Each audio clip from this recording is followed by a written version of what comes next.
और भाई लोग क्या हाल चाल है, कैसे हो तुम लोग? सब एकदम ठीक ठाक? तो यार आज हम लोग पढ़ने वाले हैं the making of a scientist chapter के बारे में। यार ये चैप्टर ना बहुत ही वाहियात चैप्टर है। मतलब जब मैं 10th में था ना तो मैंने तो ये चैप्टर ही छोड़ दिया था, मैंने पढ़ा ही नहीं था। लेकिन टेंशन की कोई बात नहीं है, तुम्हारा भाई इस चैप्टर को एकदम कहानी के तौर पर सुनाएगा। कहानी समझ के सुन लेना। वीडियो थोड़ी लंबी होगी लेकिन इस चैप्टर के मामले में झुकने का नहीं। ठीक है, तो बेसिकली यार इस चैप्टर में हमें रिचर्ड एच एब्राइट के बारे में पढ़ना है, जो कि यार एक अमेरिकन मोलिकुलर बायोलॉजिस्ट है और फिलहाल वो रटगर्स यूनिवर्सिटी में केमिस्ट्री और केमिकल बायोलॉजी के प्रोफेसर है। वो अभी भी जिंदा है और वहां पर केमिस्ट्री और केमिकल बायोलॉजी पढ़ाते हैं। ये चीजें यार बुक में नहीं लिखी है, बस मैं तुम्हें बता रहा हूँ। यार उन्होंने अपने जीवन में ना बहुत कुछ किया और बहुत अवार्ड भी जीते हैं, जैसे कि उन्हें सरल scholar award, screening Chloe award biochemistry और मोलिकुलर बायोलॉजी के लिए मिला। और यार मात्र 22 साल की उम्र में एब्राइट अपने कॉलेज रूममेट के साथ मिलकर एक थ्योरी लिखते हैं जो कि यार बताती है कि सेल कैसे वर्क करती है, हाउ सेल्स वर्क। और ये यार उनके लिए बहुत ही बड़ी अचीवमेंट थी। उनकी जो थ्योरी थी यार वो एक आर्टिकल के रूप में proceedings of national academy of science में पब्लिश भी हुई। और उस समय में यानी कि एक कॉलेज स्टूडेंट की आर्टिकल, एक कॉलेज स्टूडेंट की theory proceedings of national academy of science में पब्लिश होना एक बहुत ही बड़ी बात थी। मतलब यार जैसे ये थ्योरी पब्लिश हुई ना तो पूरे साइंस वर्ल्ड में यार तहलका मच गया। ये मानो ऐसा हो गया कि एक नया खिलाड़ी आया और आते से ही पहले बॉल पे छक्का मार दिया। तुम्हारे बुक में इस चीज को दूसरे एग्जांपल से रिलेट किया गया है, लेकिन तुम समझो यार, भाई की फीलिंग समझो। तो यार हमने ये तो जान लिया कि इस चैप्टर में यार हमें रिचर्ड साहब के बारे में पढ़ना है और उन्होंने क्या क्या अचीव किया है, वो सारी चीजें भी हम लोग जान लिया। तो चलो जरा अब इनको बचपन से जानते हैं, इनके बचपन के बारे में पढ़ते हैं। एकदम कहानी के तौर पर सुनना, क्योंकि अब तुम्हारी चैप्टर स्टार्ट हो रही है। अभी तक तो बस मैंने तुम्हें इंट्रो बताया। तो यार वीडियो को ना पूरे लास्ट तक जरूर देखना। लास्ट में मैं तुम्हें यार मेन पॉइंट्स बता दूंगा, ठीक है? चलो, ये यार माँ बाप के इकलौते बच्चे थे और इनका जन्म यार पेंसिल्वेनिया के रीडिंग के नॉर्थ में हुआ था। यहाँ पर रीडिंग का मतलब पढ़ने वाला रीडिंग मत समझ लेना। ये यार एक सिटी का नाम है जो कि यार पेंसिल्वेनिया में है, और पेंसिल्वेनिया यार एक यूएसए का पार्ट है। तो यार रीडिंग सिटी के नॉर्थ पार्ट में इनका जन्म हुआ। और क्योंकि यार ये माँ बाप के इकलौते बेटे थे तो इनके कोई भी भाई बहन नहीं थे। तो ये यार जो टीम वाले जो गेम होते हैं ना, जैसे कि फुटबॉल, क्रिकेट और बास्केटबॉल टाइप जो गेम होता है जिसमें टीम लगती है यार, 3-4 बंदे लगते हैं, अकेले नहीं खेल सकते वो, उस टाइप के गेम यार ये नहीं खेल पाते थे। और फुटबॉल और बास्केटबॉल वगैरह यार यूएसए में बहुत ही ज़्यादा फेमस होता था, तो वो ये सारे गेम तो अकेले खेल नहीं सकते थे। और यार उस जमाने में उनके पास फोन भी नहीं था कि बस बैठ के गेम खेल ले, कोई फोन गेम, वीडियो गेम वगैरह खेल ले, पबजी वब्जी खेल ले, सबवे सर्फर, टेम्पल रन, ऐसा कुछ खेल ले। नहीं मतलब आजकल के बच्चे से खेल लेते हैं, लेकिन उस टाइम में यार उनके पास था नहीं तो वो खेल नहीं पाते थे। तो अब करे क्या? तो वो ना यार चीज़ों को कलेक्ट करना स्टार्ट कर देते हैं। जैसे कि यार वो रॉक्स को कलेक्ट करते हैं, कॉइन्स को कलेक्ट करते हैं, फॉसिल्स को कलेक्ट करते हैं, और तितलियां पकड़ते थे। तितलियां को कलेक्ट करने का शौक था उनको। वो यार अक्सर ना किंडरगार्टन में यार जाके बटरफ्लाइज को पकड़ते थे, जैसे कि यार हम भी अपने बचपन में करते थे। मैं तो करता था यार, वो जो बड़ी पूछ वाली तितली नहीं होती है उसको यार पकड़ता था, उसमें पूछ में रस्सी बांध देता था और रस्सी बांध कर उसको उड़ाता था। बहुत ही मजा आता था भाई, और शायद तुमने भी ऐसा किया होगा। तो उसी ढंग से यार वो भी अपने बचपन में तितलियां पकड़ते थे, कुछ पत्थर उठा कर जाते थे, उसको कलेक्ट करते थे, कॉइन्स को कलेक्ट करते थे। और जब वो रात में कभी कभी अकेले होते थे तो आसमान की तरफ देखते थे, तारों को देखते थे यार, ऑब्जर्व करते थे, उनके डायरेक्शंस को ऑब्जर्व करते थे। और ऐसे ही करते करते यार वो एस्ट्रोनॉमर बन गए। और रात में यार तारे को देखना ना यार मुझे भी पसंद है। मस्त छत पे जाओ, खुली हवा, एकदम ठंडी ठंडी हवा बहती है, लेट जाओ मस्त और ऊपर तारे को देखते रहो। लेकिन यार तारे को देखते देखते मैं कभी एस्ट्रोनॉमर नहीं बना भाई। उनकी बात अलग है और मेरी बात अलग है भाई। वो यार पैदाइशी इंटेलिजेंट थे यार। जब वो यार अपने फर्स्ट क्लास में थे ना तभी से यार उनको चीज़ों को जानने की बहुत ही क्यूरियोसिटी उठती थी। मतलब कि नए नए चीज़ों को जानने को, एक्सप्लोर करने का बहुत ही मन करता था उनका। और यार दिमाग से तो तेज थे ही। तो रिचर्ड की माँ यार उनको हमेशा इंकरेज करती थी, उनको प्रोत्साहित करती थी कि हाँ बेटा तू जो भी कर रहा है बहुत ही अच्छा कर रहा है। वो कहती होगी शाबाश मेरे लाल, तू ही तो एक मेरा जिगर का टुकड़ा है, जियो। मतलब कि रिचर्ड की माँ ना रिचर्ड को बहुत ही प्यार करती थी और उसको फुल सपोर्ट देती थी कि जो कर रहा है बेटा तू बहुत ही अच्छा कर रहा है, करते रहे बस तू। रिचर्ड को यार ट्रिप पे घुमाने ले जाती थी, रात में वो अच्छे से तारे देख सके यार, इसलिए टेलीस्कोप खरीद के दे दिया। फोटो का बहुत शौक था तो यार कैमरा खरीद के दे दिया, माइक्रोस्कोप खरीद के दे दिया ताकि वो छोटे छोटे चीजों को देख सके। माउंटेन पे चढ़ने का शौक रहा हुआ तो माउंटेन मटेरियल्स ला के दे दिए। मतलब क्या रिचर्ड के लिए जो जो इक्विपमेंट नेसेसरी था ना वो सारे इक्विपमेंट उसको ला कर दे देती थी। और सिर्फ इक्विपमेंट ही ला कर नहीं देती थी यार, उसको अलग अलग तरीके से भी हेल्प करती रहती थी। जैसे कि यार रिचर्ड की माँ जो है रिचर्ड की जितने भी फ्रेंड्स होते थे उसको यार इन्वाइट कर लेती थी घर पे, ताकि वो अपने दोस्तों के साथ कुछ अच्छा वक्त बिता सके, उनके साथ खेल कूद सके। नहीं मतलब माँ हो तो ऐसी एक हमारी माँ होती है यार। थोड़ा सा दोस्तों के साथ घूमने क्या निकल गए, आते ही दे चनकड़, कहाँ घूमते रहता दिन भर आवारों की तरह है, आवारागर्दी करते रहता, चल चल चल चल पर। लेकिन यार रिचर्ड की माँ ऐसी नहीं थी, वो यार उसको पूरा सपोर्ट करती थी। रिचर्ड की माँ यार उसको इसलिए इतना ज्यादा प्यार करती थी ना क्योंकि यार रिचर्ड के जो पिता थे वो यार मर चुके थे। रिचर्ड एब्राइट जब यार 3rd स्टैंडर्ड में था, 3री क्लास में था, तभी यार उसके पापा की डेथ हो गई थी। उसके पापा यार मर गए थे और तब से उसकी माँ ही उसके लिए सब कुछ हो गई और उसकी माँ के लिए वो सब कुछ हो गया। यार शाम में जब उसके पास टाइम नहीं होता था ना तो यार वो ज्यादातर वक्त यार अपना डाइनिंग टेबल पे बैठ के बिताता था, उसकी माँ से बातचीत करता था। और उसकी माँ भी यार उसके लिए कुछ कुछ नए नए काम देती रहती थी। ऐसा नहीं है कि कोई फिजिकल काम दे दिया कि हाँ बेटा जा एक गिलास पानी लेके आ जा, ऐसा नहीं करती थी। हमारी माँ की तरह नहीं थी वो यार उनको कुछ लर्निंग थिंग्स देती थी, कुछ सिखाती रहती थी। हो सकता है या कुछ क्वेश्चन वगैरह पूछ रही होगी कि हाँ बेटा इसका जवाब बताओ, ये कैसे होता है, या फिर इसके पीछे का रीजन बताओ, साइंटिफिक रीजन बताओ क्या है, ऐसा कुछ कुछ पूछती रहती थी। और उसको यार ये सब चीज सीखने में भी ना बहुत ही मजा आता था। वो यार पढ़ने में इतना तेज था ना कि अपने क्लास का टॉपर था भाई वो। और जैसा कि यार मैंने तुम्हें बताया कि रिचर्ड यार तितली पकड़ने का शौकीन तो था ही, तो यार वो जब क्लास 2 में था ना तो उसने यार 25 अलग अलग प्रकार की तितलियां पकड़ ली थी। मतलब कि उसको पकड़ के कलेक्ट करके रखे रहता था वो। 25 अलग अलग जाति की तितलियां उसने पकड़ रखी थी। और ये यार आम बात नहीं है। मुझे तो याद है यार, मैं 2-3 तितलियों को देखता था, एक लंबी पूंछ वाली, एक जिसके पंख भरे होते थे, और एक छोटी सी ऐसी होती थी कीड़े जैसी। मुझे तो इतनी याद है यार। लॉन्डन ने 25 कहाँ से पकड़ लिए? तो यार जो भी उसने 25 तितलियां पकड़ी ना वो तुम्हें यार बुक में मिल जाएंगी, वो तुम पढ़ लेना अगर पढ़ना हो तो। ऐसा कोई काम के है नहीं यार। इतनी तितलियां पकड़ने के बाद ना वो धीरे धीरे बोर होने लगा, क्योंकि यार 25 तितलियां वो ऑलरेडी कलेक्ट कर चुका था और नई तितलियां यार आती नहीं थी। उसका यार इंटरेस्ट ना इस चीज में लूज होने लगा। और तभी यार उसकी माँ एक उसके लिए बुक खरीद के लाती है और उसको देती है पढ़ने के लिए, जिसका नाम था यार द ट्रेवल्स ऑफ मोनार्क 10, जिसमें यार बताया गया था कि कैसे मोनार्क बटरफ्लाइज जो है वो माइग्रेट करती है सेंट्रल अमेरिका की तरफ। और यार इस बुक ने उस बंदे का इंटरेस्ट जो है यार साइंस की तरफ और ज्यादा बढ़ा दिया। उसको यार बहुत ही ज्यादा मजा आने लगा ये बुक पढ़ने में। फिर यार रिचर्ड उस बुक को पढ़ने लगता है और पूरी बुक खत्म कर लेता है। अंत में लिखा होता है कि अगर आपने इस बुक को पढ़ लिया है तो हम आपको रिक्वेस्ट करते हैं, हम आपको इनवाइट करते हैं कि आप आइए और बटरफ्लाई कैसे माइग्रेट करती है इसमें हमारी हेल्प करिए, ताकि हम इस पर स्टडी कर सके। उसमें लिखा था कि आपको सिंपली ये करना है कि एक बटरफ्लाई को पकड़ना है, उस पर ठप्पा लगाना है, उस पर टैग लगाना है और उसको हमारे पास भेज देना है रिसर्च के लिए, ताकि हम उस पर कुछ रिसर्च कर सकें। और बुक के लास्ट में ये इन्विटेशन देने वाले शख्स का नाम था डॉक्टर फेडरिक ए अर्कहार्ट, जो कि यार यूनिवर्सिटी ऑफ टोरंटो में प्रोफेसर है, रिसर्च करते हैं। और ये यार कनाडा में, यूनिवर्सिटी ऑफ टोरंटो जो है ना यार कनाडा में है, ठीक है। तो यार रिचर्ड ए ब्राइट ने इस काम को लेकर बहुत ही ज्यादा उत्तेजित हो जाते हैं। और फिर क्या यार, रिचर्ड अपने मिशन में लग जाता है। वो यार मोनार्क बटरफ्लाई को पकड़ता है, उसके विंग्स पे यार, यानी कि उसके जो पंख होते हैं यार उस पर ठप्पा लगाता है, टैग लगाता है और उसको उड़ा देता है। और जिस किसी को भी वो बटरफ्लाई फिर वापस में मिलती है तो उसको यार बटरफ्लाई को पकड़ के पैक करके, ठीक है, मतलब ये डब्बे में रख के और डॉक्टर फेडरिक को दे देना था। ये सिलसिला यार कुछ दिन तक चला, लेकिन यार एब्राइट के साथ ना एक दिक्कत हो गई। दिक्कत ये हो गई कि यार एब्राइट को बटरफ्लाई तो पकड़ना था, उस पर टैग लगाना था और मोहर लगा के उड़ा देना था, लेकिन यार उसको बटरफ्लाई मिलती नहीं थी। क्योंकि यार जो मोनार्क बटरफ्लाई थी ना उसके शहर में लास्ट का सिर्फ 6 हफ्ते में ही पाई जाती थी। जो उसकी शहर थी यार, जो रीडिंग नाम का उसका एक सिटी था, उसमें सिर्फ लास्ट के समर में 6 हफ्ते में ही पाया जाता था। तो यार वहां पर इतनी तितलियां पाई नहीं जाती थी, इसलिए यार इसको दिक्कत आने लगी कि यार अब मैं मोहर लगाकर तितलियों को उड़ाऊंगा कैसे। फिर यार इसने लगाया दिमाग। इसका जो साइंटिस्ट दिमाग था ना वो यार काम करने लगा। ये कहा अगर मैं बटरफ्लाई पकड़ नहीं सकता तो क्या हुआ, मैं उसको पैदा तो कर सकता हूँ और फिर उस पर मोहर लगाकर फिर छोड़ूंगा। तो यार फिर इसने ना एक फीमेल मोनार्क बटरफ्लाई को पकड़ा, उसको यार अपने बेसमेंट में रख लिया। फिर यार उस फीमेल मोनार्क बटरफ्लाई ने अंडे दिए, अंडा यार फिर चेंज होकर कैटरपिलर में गया, कैटरपिलर से यार वो प्यूपा में चेंज हो गया और प्यूपा से फिर वो एडल्ट बटरफ्लाई में चेंज हो गया, ठीक है। मतलब यार अंडे से वो धीरे धीरे डेवलप होके बटरफ्लाई में चेंज हो गया। और फिर रिचर्ड ने उस बटरफ्लाई को पकड़ा, उस पर टैग लगाया, उस पर ठप्पा लगाया, मोहर मार के और उड़ा दिया। और सालों तक ये काम चलता रहा। उसका बेसमेंट जो है ना यार थाउजेंड्स ऑफ मोनार्क बटरफ्लाई से भरा पड़ा था, सब अलग अलग डेवलपमेंट स्टेज में थे। मतलब क्या बहुत सारे बटरफ्लाई उसके बेसमेंट में थे। लेकिन यार कहते हैं ना कि एक ही काम को करते करते इंसान बोर हो जाता है, तो यार रिचर्ड भी इस काम को करते करते बोर हो गया था और इसका इंटरेस्ट यार इसमें भी लूज होने लगा था। इसका इंटरेस्ट इसलिए भी लूज होने लगा क्योंकि यार सिर्फ 2 बटरफ्लाईज ही ऐसी थी जो यार वापस से पकड़ी गई और फिर डॉक्टर फेडरिक को भेजी गई। और उसमें भी डॉक्टर फेडरिक का ये जवाब था कि तुम्हारी जो तितली है यार वो तुम्हारे घर से, यानी कि जहां से भी तुमने उड़ाया है तुम्हारे बेसमेंट से, सिर्फ 75 माइल्स दूर गई थी और इसीलिए इस पर हम लोग ज्यादा रिसर्च भी नहीं कर पाए। मतलब यार उसने हजारों बटरफ्लाई पकड़े, उस पर टैग लगाया और फिर उसको उड़ाया और उसमें से सिर्फ 2 बटरफ्लाईज डॉक्टर फेडरिक के पास पहुंची। वाह मतलब। और यही कारण था कि एब्राइट बहुत ही ज्यादा निराश हो गया।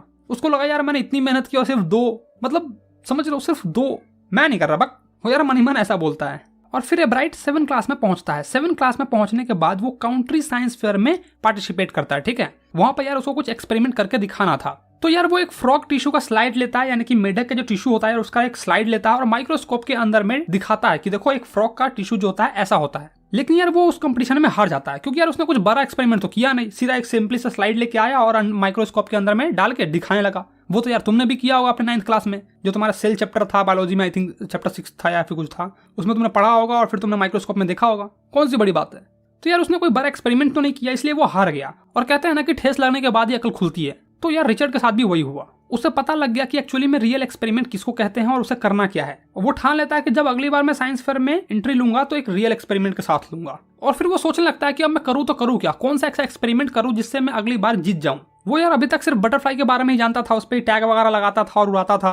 मतलब यार इंसेक्ट के बारे में उसे सिर्फ नॉलेज थी, जो कि यार वो पिछले कुछ सालों से उस पर काम कर रहा है। तो वो यार डॉक्टर फेडरिक को, जिनका पूरा नाम डॉक्टर फेडरिक ए अर्कहार्ट था, उनको यार वो लेटर लिखता है और कहता है कि प्लीज आप मुझे कुछ सजेशन दीजिए, कुछ ऐसा आइडिया दीजिए जिससे मैं नेक्स्ट बार जब पार्टिसिपेट करूँ साइंस फेयर में तो जीत जाऊँ। तो यार डॉक्टर साहब का रिप्लाई भी आता है, वो उसको यार सजेशन देते हैं। और फिर एब्राइट अपने स्टडी में बिजी हो जाता है और करते करते वो 8 में पहुंचता है। और जब वो अगले साल क्लास 8 में पहुंचता है तो वो यार एक डिजीज पर, वायरल डिजीज पर एक्सपेरिमेंट करने लगता है। वो यार एक ऐसे वायरल डिजीज पे एक्सपेरिमेंट कर रहा था ना जिससे यार मोनार्क की जो कैटरपिलर होती है वो यार मर जाती थी। मोनार्क कैटरपिलर कैसे मर जाती है उस वायरल डिजीज के कांटेक्ट में आने से, उसका वो पता लगाने लगता है भाई। तो वो यार इस चीज के बारे में बुक वगैरह में पढ़ने लगता है और काफी स्टडीज करने के बाद उसे पता लगता है कि मोनार्क कैटरपिलर्स जो हैं वो एक बीटल नाम के वायरल डिजीज के कारण मर जाती है, उसे कांटेक्ट में आते से ही मर जाती है। और फिर वो इसको प्रूव करने के लिए कैटरपिलर्स को ले आता है, ठीक है, और बीटल नाम की जो इंसेक्ट है यार उसके प्रेजेंस में वो रख देता है और देखना चाहता है कि क्या वाकई में मोनार्क बटरफ्लाई की जो कैटरपिलर्स हैं वो मर जाते हैं इसके कांटेक्ट में आने से। तो यार उसको कुछ खास रिजल्ट नहीं मिलता है, लेकिन फिर भी वो काउंट्री साइंस फेयर में एडमिशन लेता है, उसमें एंट्री लेता है और एंट्री लेने के बाद वो ये सारी चीजें एक्सपेरिमेंट करके दिखाता है और कहता है कि देखिए मैंने ऐसे ऐसे स्टडीज की और मैंने ये किया है। यार रिजल्ट तो नहीं आया था, लेकिन यार उसने मेहनत की थी इसलिए यार उसको जिता दिया गया, उसको एक प्राइज मिल गया। और फिर अगले साल वो 9th क्लास में पहुंचता है और 9th क्लास में पहुंचने के बाद वो एक थ्योरी पर एक्सपेरिमेंट करता है।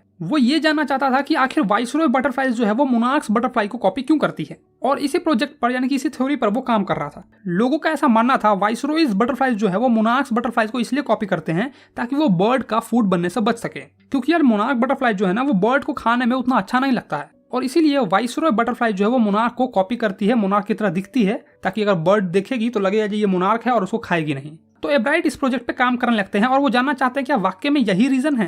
वो यार एक्सपेरिमेंट करते हैं और एक्सपेरिमेंट करने के बाद उनको ये पता चलता है जो स्टार्लिंग बर्ड जो है ना वो कोई ऑर्डिनरी बर्ड के फूड को नहीं खाती है, मतलब कि जो स्टार्लिंग बर्ड है वो सभी बर्ड से अलग है। वो यार सारे मोनार्क बटरफ्लाई को पकड़ती है और खा जाती है और इससे ये साबित हो जाता है जो वाइसरॉय बटरफ्लाई है वो मोनार्क को इसलिए नहीं कॉपी करती है कि वो बर्ड के फूड होने से बच जाए। लेकिन यार एब्राइट अपने रिसर्च में ये भी कहते हैं कि वाइसरॉयज जो है वो मोनार्क्स को कॉपी करती होगी। मैं इस बात से डिसएग्री नहीं होता हूँ, वो करती होगी, लेकिन ये तो रीजन नहीं है। यार जब तुम भी मोनार्क बटरफ्लाई को और वाइसरॉय बटरफ्लाई को देखोगे ना तो कंफ्यूज हो जाओगे, तुम्हें समझ में नहीं आएगा कौन मोनार्क है कौन वाइसरॉय है। बस यार थोड़ा सा डिफरेंस है, जैसे कि यार तुमको स्क्रीन पे दिख रहा है मोनार्क बटरफ्लाई का जो शेप है यार वो पूरा धनुष टाइप है, ठीक है, और जो वाइसरॉय है यार वो हल्का सा इसका 2 पंख टाइप लग रहा है। देखो तुम देख सकते हो यार क्या डिफरेंस है इसमें।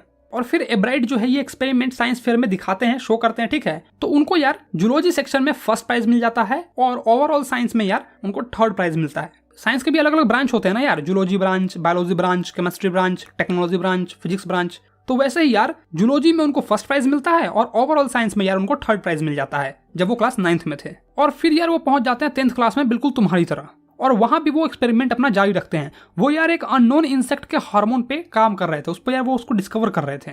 यार इनडायरेक्टली देखा जाए ना तो वो सेल के लाइफ पे काम कर रहे थे, उनको पता भी नहीं था लेकिन वो काम कर रहे थे। मतलब 10th में होकर वो ऐसे ऐसे एक्सपेरिमेंट कर रहे हैं क्योंकि यार वो वहाँ के टीचर अच्छे होते हैं। और हमारे टीचर से कह दो सर आज थोड़ा प्रैक्टिकल करवा दो, तो टीचर क्या बोलते हैं, हाँ बेटा प्रैक्टिकल करके क्या करोगे, थ्योरी में से तो आएंगे क्वेश्चन, इसी को छाप देना, लो मैं पढ़ा देता हूँ थ्योरी। यार कोई जाकर साइंस के टीचर को ये चैप्टर पढ़ाए कि देखो ऐसा होता है, मतलब यार लैब ले जाने के बहाने ढूंढते हैं, इसलिए तो आज हम लोग पीछे हैं, वरना रिचर्ड जैसे नहीं बनते।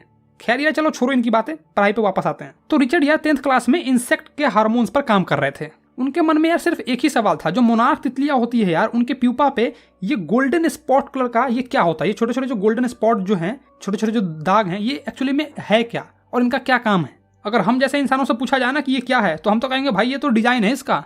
और वहां के लोगों का भी बिल्कुल यही मानना था कि वो जो गोल्डन स्पॉट्स हैं, छोटे छोटे जो स्पॉट्स हैं, टीनी स्पॉट्स, वो एक्चुअली में अट्रैक्टिव दिखने के लिए है ताकि बटरफ्लाई बहुत ही ज्यादा अच्छी दिख सके। लेकिन डॉक्टर फेडरिक इस बात में विश्वास नहीं रखते हैं, वो इस बात से एग्री नहीं होते हैं। तो यार रिचर्ड भी सोचता है कि अगर डॉक्टर फेडरिक इस बात से एग्री नहीं है इसका मतलब कुछ ना कुछ तो रीजन है इसके पीछे, और वो इसका आंसर ढूंढने लग जाते हैं। उनको आंसर मिलता भी है। रिचर्ड यार अपने कुछ दोस्तों के साथ मिलकर एक ऐसा डिवाइस तैयार करते हैं जो शो कर सके, जो दिखा सके कि एक्चुअली में जो वो स्पॉट्स हैं वो एक तरह की हार्मोन्स रिलीज कर रही हैं, और वो हार्मोन यार बहुत ही नेसेसरी है एक मोनार्क बटरफ्लाई को पूरा फुल्ली डेवलप होने के लिए। वो जो तुम छोटे छोटे गोल्डन स्पॉट्स देख रहे हो, टीनी स्पॉट्स देख रहे हो, वो एक्चुअली में हार्मोन रिलीज करती है, और वो हार्मोन प्यूपा से एक फुल्ली एडल्ट बटरफ्लाई बनने में हेल्प करती है। यार यही होता है एक साइंटिस्ट का दिमाग, कुछ भी हो रहा है तो उसके पीछे का रीजन ढूंढने लगते हैं। जियो। और फिर रिचर्ड का ये प्रोजेक्ट जो है ना यार काउंट्री साइंस फेयर में रिचर्ड को 1 नंबर पे ले आती है, यानी कि फर्स्ट प्राइज दिलवा देती है। और वहीं पर international science of engineering fair में भी एंट्री दिलवा देती है, और international science fair of engineering में वो जियोलॉजी में 3rd प्राइज जीत जाते हैं। मतलब कि यार काउंट्री साइंस फेयर में फर्स्ट प्राइज तो जीता और इंटरनेशनल लेवल पे भी चलेगा, और वहां पर जियोलॉजी में उन्होंने 3rd प्राइज जीता। और उनको यार entomology laboratory of Walter Reed Army Institute of Research में भी काम करने का मौका मिल गया। पता नहीं इतना बड़ा रिसर्च का नाम कौन रखता है, बुढ़ो कहीं का, छोटा नाम रखो यार, पढ़ाने में दिक्कत होता है। मतलब क्या उनको इस रिसर्च सेंटर में काम करने का मौका मिल जाता है जब वो 10th में ही थे, और जब वो 11th में जाते हैं तो वो अपने फर्दर एडवांस रिसर्च पर, एक्सपेरिमेंट पर काम करते रहते हैं। ठीक है, जो भी उनका एडवांस एक्सपेरिमेंट था मोनार्क वगैरह पे, वो काम चलता रहता है और धीरे धीरे करते करते यार वो इंटरनेशनल लेवल पे भी फर्स्ट प्राइज जीत जाते हैं। जब वो 11th में थे तभी वो इंटरनेशनल लेवल पे फर्स्ट प्राइज जीत जाते हैं और उनको फिर से एक दूसरा चांस मिलता है कि वो समर में जाकर आर्मी लैब में काम कर सकते हैं। मतलब क्या ये बंदा 10th में इंटरनेशनल लेवल पे पहुंचता है और 11th में जाकर इंटरनेशनल लेवल में भी फर्स्ट प्राइज जीत जाता है। होशियार तो है यार, इसमें कोई शक नहीं है। और फिर यार ये भाई साहब ना सीनियर ईयर में पहुंच जाते हैं, मतलब यार 12th में पहुंच जाते हैं, और 12th में पहुंचने के बाद यार ये एक आर्टिफिशियल मोनार्क विंग से सेल को डेवलप करते हैं। कहने का मतलब ये है कि मोनार्क बटरफ्लाई के विंग से, यानी कि उसके पंख से एक सेल डेवलप करते हैं आर्टिफिशियली, ठीक है, लैब में डेवलप करते हैं। और इसमें यार वो गोल्डन स्पॉट से जो हार्मोन रिलीज होता है वो हार्मोन लाकर रिएक्ट करवाते हैं, और रिएक्ट करवाने के बाद वो पूरा का पूरा एक एडल्ट मोनार्क बटरफ्लाई डेवलप कर लेते हैं। मतलब कि यार लैब में आर्टिफिशियली वो मोनार्क के विंग से सेल डेवलप करते हैं, उसमें यार वो हार्मोन डालते हैं, ठीक है, जो वो गोल्डन स्पॉट से आता है, और उससे एक नया बटरफ्लाई पैदा कर देते हैं। और उनका ये एक्सपेरिमेंट यार इंटरनेशनल फेयर में उनको जियोलॉजी में फर्स्ट प्राइज दिलवा देता है फिर से, और फिर से उनको चांस मिलता है कि समर में जाकर वो आर्मी लैब में काम कर सकते हैं या फिर USA of department of agriculture में काम कर सकते हैं। ऐसे ही करते करते यार वो 12th पास हो गए, और 12th पास होने के बाद यार वो हार्वर्ड यूनिवर्सिटी में एडमिशन करवा लेते हैं अपने कॉलेज के लिए। और एब्राइट जब हार्वर्ड यूनिवर्सिटी में फर्स्ट ईयर में थे तो वो यार department of agriculture of lab में जाते हैं, ठीक है, USA of department of agriculture lab जो है उसमें जाते हैं। उनमें जाने के बाद यार वो गोल्डन स्पॉट्स का जो हार्मोन था ना उस पर यार काम करते हैं, वहाँ जो भी इंस्ट्रूमेंट रखे होते हैं उसके लैब में यार उस पर रिसर्च वगैरह करते हैं कुछ, और करने के बाद वो फाइनली हार्मोन का एक केमिकल स्ट्रक्चर निकाल लेते हैं। किसी भी हार्मोन का यार एक केमिकल स्ट्रक्चर होता है, ठीक है, कुछ ऐसा दिखता है, तो वो यार ये गोल्डन स्पॉट से निकलने वाला जो हार्मोन है ना उसका केमिकल स्ट्रक्चर निकाल लेते हैं। और फिर 1.5 साल बाद जब वो कॉलेज के जूनियर ईयर में थे, यानी कि 3rd ईयर में थे, तब यार उनको एक न्यू थ्योरी का आइडिया आता है जो कि था यार सेल के लाइफ के बारे में। एक्चुअली में उनको ये आइडिया तब आया था ना जब वो इस टीनी स्पॉट से निकलने वाले हार्मोन के केमिकल स्ट्रक्चर को एक्सरे में देख रहे थे। एक्सरे का जो फोटो था उनको उसको देख रहे थे, तभी उनको ये आइडिया आया। और जब उनको ये आइडिया आया तब वो बहुत ही ज़्यादा एक्साइटेड नहीं हुए जैसे कि बाकी के लोग एक्साइटेड होता, यस मैंने तो कर दिखाया, यस मैंने कर दिखाया। ऐसा कुछ नहीं हुआ उनके साथ, वो एकदम शांत स्वभाव से थे। फिर एब्राइट को इस इंसेक्ट के हार्मोन के फोटो से यार उनको एक आइडिया मिल जाता है, और उनको पता लग जाता है कि एक्चुअली में डीएनए जो है वो कैसे हमारे ब्लूप्रिंट को रीड कर लेता है, कैसे डीएनए एक सेल के ब्लूप्रिंट को रीड कर लेता है। डीएनए एक्चुअली में यार एक सब्सटेंस है जो कि यार सेल के न्यूक्लियस में पाया जाता है, जिसका फुल फॉर्म यार होता है डाइऑक्सिक न्यूक्लिक एसिड। तुमने साइंस में पढ़ा होगा इस चीज को। और डीएनए ही वो चीज है जो हमारे हेरिडिटी को कंट्रोल करता है कि हमारे पेरेंट्स से हमें क्या क्या मिला है। जब एक बच्चा पैदा होता है तो हम लोग कहते नहीं कि यार देख इसकी आंखें तो इसकी माँ की तरह दिखती है, इसकी शक्ल इसके बाप की तरह है। तो आखिरकार वो बच्चा जो है अपने माँ बाप की तरह क्यों दिख रहा है? क्योंकि यार वो अपने माँ बाप की हेरिडिटी, उनके प्रॉपर्टीज जो भी है, उनके जो भी लक्षण है यार, ठीक है, वो सारे वो अपने साथ डीएनए में लेके आया है। ये यार एक बायोलॉजिकल कॉन्सेप्ट है, इस पर ध्यान मत दो, ठीक है, कहानी सुनो तुम तो बस। और फिर यार एब्राइट के कॉलेज रूममेट जो थे यार, जिसका नाम था जेम्स आर वोंग, वो दोनों ही मिलकर यार पूरी यार ड्राइंग बनाते रहे, डीएनए का पिक्चर बनाते रहे। वो यार प्लास्टिक मॉडल ऑफ मॉलिक्यूल्स को तैयार कर रहे थे, यानी कि मॉलिक्यूल्स का प्लास्टिक एक मॉडल तैयार कर रहे थे ताकि वो दिखा सके कि देखो ऐसा ऐसा होता है। उनकी जो थ्योरी थी ना डीएनए के बारे में, उनको वो प्रूफ करना चाह रहे थे, इसलिए वो बना रहे थे। और फिर वो दोनों ही मिलकर उनकी जो थ्योरी थी यार उसको वो लिखते हैं। और फिर तो तुम्हें पता ही क्या होता है, मैंने तुम्हें शुरू में ही बताया था कि 22 साल की उम्र में वो दोनों लिखते हैं थ्योरीज, फिर पब्लिश हो जाती है और साइंस वर्ल्ड में तो हल्का मच जाता है। ऐसे ही करते करते यार रिचर्ड एब्राइट जो है वो अपना हार्वर्ड यूनिवर्सिटी से ग्रेजुएशन पास हो जाते हैं विथ हाईएस्ट ऑनर। उनके पूरे क्लास में यार 1510 बच्चे थे, जिसमें से वो 2nd पोजीशन पे आए थे। और इस बात से कोई भी सरप्राइज नहीं हुआ कि रिचर्ड 2nd आ गया, क्योंकि सबको पता था रिचर्ड पढ़ने में तेज है और ये आ भी सकता है। फिर ये रिचर्ड एक रिसर्चर बनकर हार्वर्ड मेडिकल स्कूल में एंट्री ले लेते हैं और वहां पर अपने थ्योरी पर वो एक्सपेरिमेंट करते रहते हैं ताकि उनका जो थ्योरी है डीएनए के बारे में वो प्रूफ कर सके। और भाई अगर वो थ्योरी प्रूफ कर देते हैं ना तो वो एक बहुत ही बड़ी अचीवमेंट होती उनके लिए। द प्रोसेस ऑफ लाइफ को समझने में ये बहुत ही मदद करती, जो कि यार तुमने क्लास 9th में पढ़ा होगा, the process of life cell के बारे में था। और अगर हम लाइफ के प्रोसेस को समझ लेते तो यार बहुत सारे आइडियाज़ आ जाते, बहुत सारे ऐसे आइडियाज़ आ जाते जिससे यार हम अलग अलग बीमारी का इलाज निकाल सकते थे, कैंसर जैसे बीमारी का इलाज निकाल सकते थे, और बहुत सारे ऐसे बीमारी का इलाज निकाल सकते थे भाई। और ये सब चीज़ सिर्फ इसलिए पॉसिबल होता ना क्योंकि यार एब्राइट के पास ना साइंटिफिक क्यूरियोसिटी थी, मतलब कि साइंस के प्रति उनका जो जुनून था ना यार, इसी से ये सब चीज़ साबित होता। वो यार साइंस के ना दीवाने थे।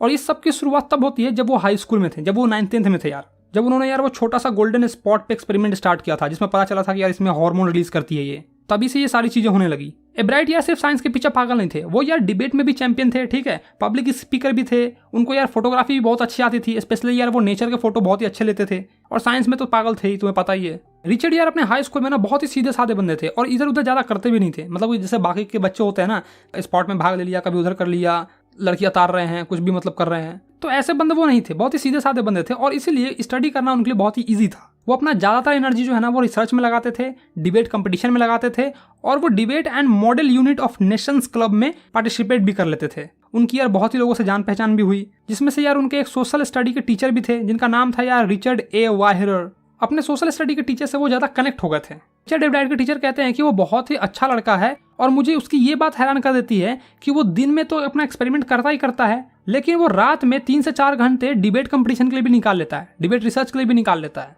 क्योंकि ये जो उनके सोशल स्टडी के टीचर थे ना, वो डिबेट और model unit of Nations club के दोनों के मेंबर थे, या फिर तुम कह सकते हो कि एडवाइजर थे। आगे उनके टीचर कहते हैं कि रिचर्ड एक बहुत ही कॉम्पिटिटिव स्टूडेंट है, नॉट इन बैड सेंस बल्कि एक अच्छे सेंस में। कहने का मतलब ये है कि रिचर्ड सिर्फ एक्सपेरिमेंट इसलिए नहीं करता था कि उसे प्राइज चाहिए, उसे जीतना है। वो एक सही रीजन के लिए काम करता था, उसको उसमें मजा आता था, इसलिए वो सारे एक्सपेरिमेंट करता था, और वो इतना अच्छा काम करता था इसलिए वो प्राइज जीत जाता था।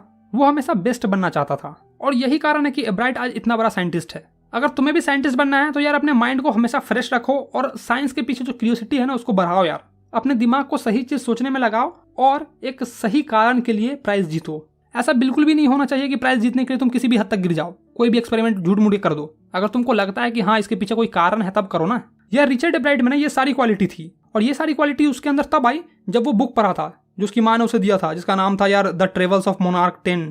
उस बुक ने ही यार साइंस के प्रति इसका पूरा दिमाग ही खोल दिया, और तब से लेके आज तक एब्राइट ने कभी भी साइंटिफिक क्यूरियोसिटी को अपना लूज नहीं किया। उसका जो साइंस के पीछे इंटरेस्ट है यार उसको कभी भी लूज नहीं किया। हाँ बस यार तुम्हारा ये चैप्टर ना यहीं पे खत्म हो जाता है। मैं थक गया यार पढ़ाते पढ़ाते। तो चलो यार इस चैप्टर का ना मैं कुछ मेन पॉइंट बता देता हूँ। देखो जब वो क्लास 2 में था तो यार उसने 25 अलग अलग प्रकार की तितलियां पकड़ ली थी। थर्ड में आया तो थर्ड में आते आते यार उसका पिताश्री चलक बसे।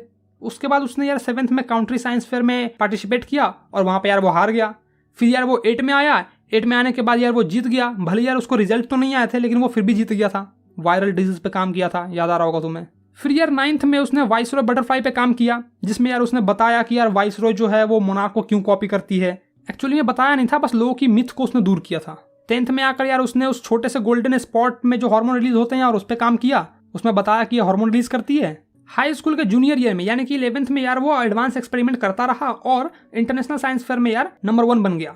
ठीक है, नंबर 1 का प्राइज जीत लिया। हाई स्कूल के सीनियर ईयर में यानी कि 12th में यार वो एक आर्टिफिशियल सेल ग्रो करता है मोनार्क के विंग से, और उसमें हार्मोन देकर यार वो एक पूरा का पूरा तितली को यानी कि मोनार्क तितली को डेवलप कर लेता है।